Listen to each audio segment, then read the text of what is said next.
Hey everybody, it's Merrill, and in this video, I'm going to teach you how to do this awesome stop motion animation.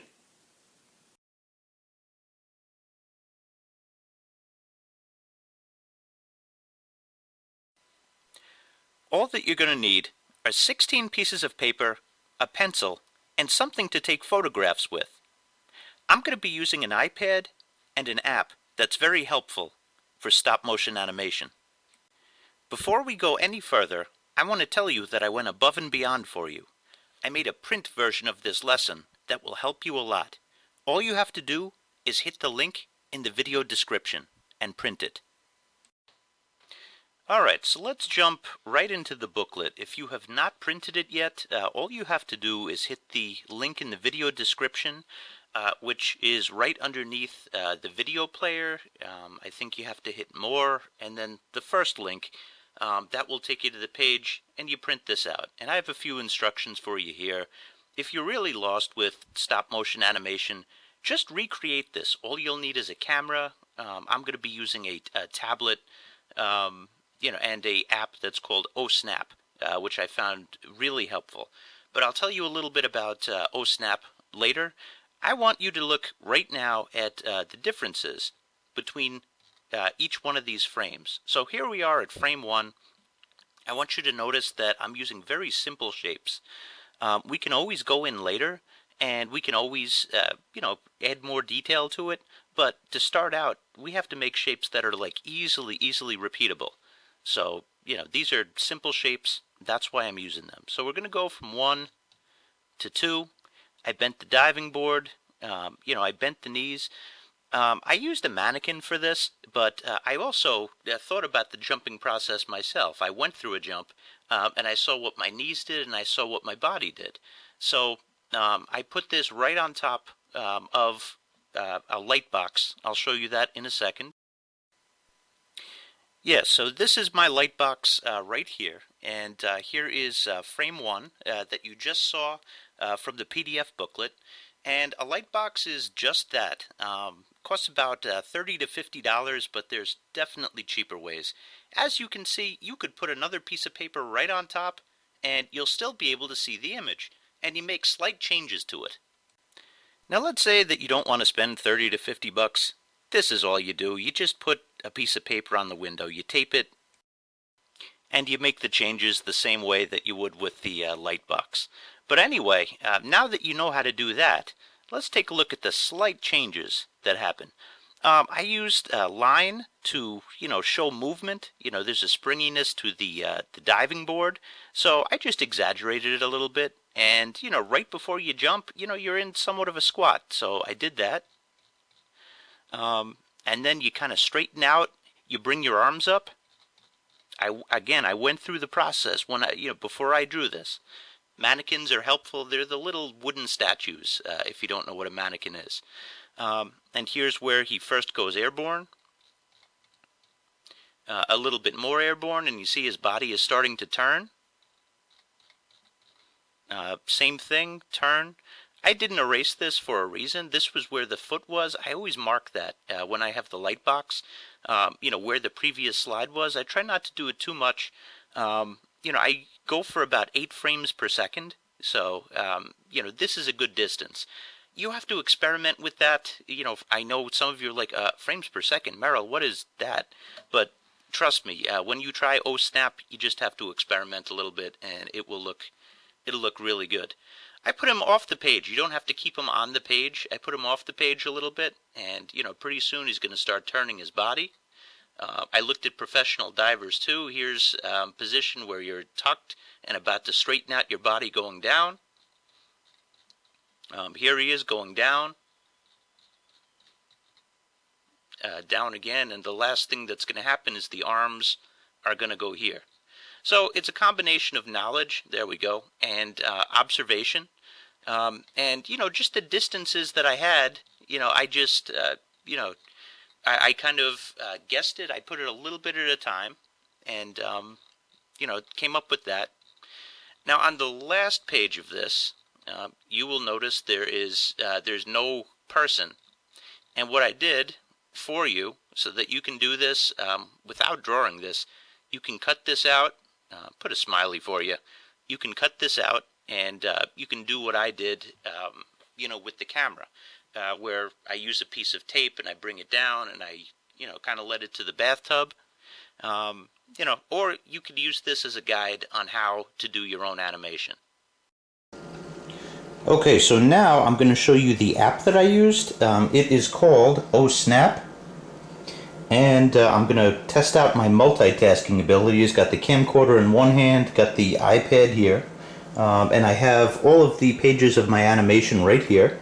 So I'm going to press the plus sign, then I'm going to press new project, and new project 43, that's fine for now. Start shooting. And oh, there I am. Hold on. Switch. And when I pick this up, you will see, oh, maybe it'll be easier if I put it on the floor. There we go. Pick this up, you will see that, I can take a picture of this. Let me turn, maneuver this. So, I'm going to take a picture, and now I'm going to put this down, and let me show you. There is something, if you press right in the corner here, something called onion skin that you'll find very helpful. So I pressed that, and right in the bottom looks like a little onion. You press it, and you see you get a very light picture of what the previous image was, no matter where you are. So now what I can do, so let's take a look. So we could even line this up. Yeah, so there's the previous image. Now let me get the second slide. Sorry, the video quality of this isn't too great right now. Kind of need an extra pair of hands for this. So now I could take, I could see the previous picture, and that helps me to see where everything is. I am going to line it up with the diving board, and then I'm going to shoot a picture. So let's see. Yeah, I got a little bit closer, lining it up, and shooting a picture. Wasn't perfect. Hopefully you get the point of this. Really helpful app. You can definitely use a scanner. You'll be, a lot more accurate with that. But I kind of like this a little bit better. It goes faster, and the choppiness, there's something really cool to the choppiness. It's not perfect, but there's something that I like about that. The last thing that I want to talk about is the mindset that you need to have to be an animator. You have to think in terms of movement by movement, frame by frame.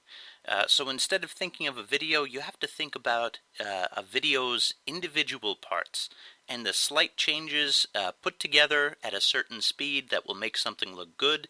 And, it takes a lot of trial and error to do this. I think a good way for you to pick up the animation process is to print out my booklet and just start filming it. And you will see how to put an animation together from doing that. After you do that, it might, jar an idea, it might make you think of something. So I think that would be a really good idea. It's an active way of learning instead of a passive one. Instead of reading a book, get a camera in your hand, or get a iPad or whatever tablet that you have, and just start shooting it. And you can cut out that last page, make the diver go anywhere. If you post a video response, you better believe I will respond to it. So, if you wanted to do that. I've been thinking about making this video for a while, and it's actually tricky to teach, and that's why you don't see really too many how-to stop-motion videos out there. It's kind of a process that you learn through trial and error. But what I did was I took a video of me working on slides 4 and 5, and basically I'm thinking what's going to stay in the same place and what is going to move. So after this point, you see the lines on slide 4 of the diving board going back up. That's those motion lines underneath the board. So I'm going to stabilize it from there, and you're going to see me make some changes to it.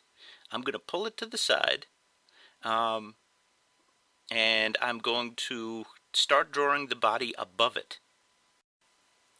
So last thing I want to point out of this, notice in frame 4, the one on the left, the feet are attached to the diving board. In frame 5, the one that you see me doing right now, it's going to be a little bit higher. So it's a little bit at a time, and I think I did a total of 15 of these.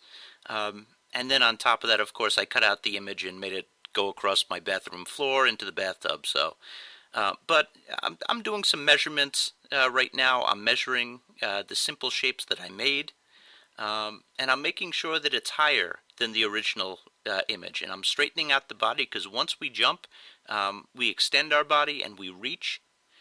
So I'm making sure that I'm doing that now. I'm trying to get the angles right, but keeping it very simple in the same way.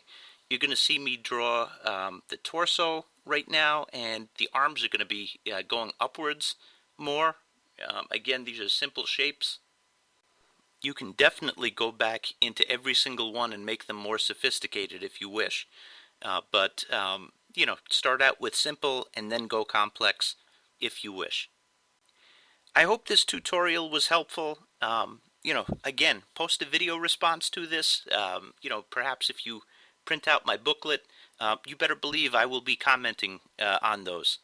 Anyway, it's good to be back. I've been away for a while. Thank you to everybody for the patience.